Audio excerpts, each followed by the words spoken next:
You understand? So don't sit around here and mock as if anybody died. Nobody died. This is a long-term conflict.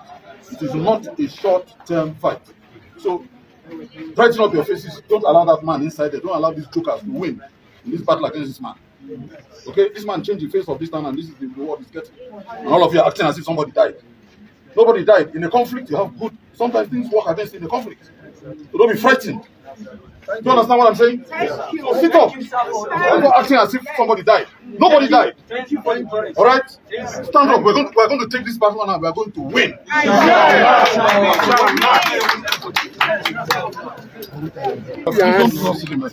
Gentlemen, the court in its wisdom decided that because El-Rufai is a former governor, therefore he is going to interfere with investigation.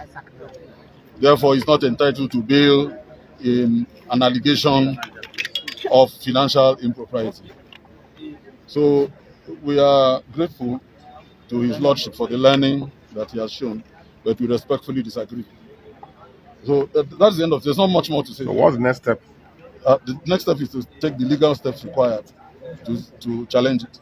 When is the adjourned date? It has been adjourned to the first week of June, day to day, to deal with whatever is in the file. Do you perceive any political undertone on all this? From the beginning, everything about El-Rufai's travels have always been political. This is merely the legal arm of it. We'll deal with what comes. They file papers, we reply.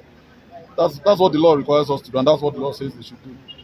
So their papers don't have politics written on top of their papers. They are legal papers. So we reply to them. That's all there is. There's nothing particularly difficult about that. So have a lovely day, gentlemen.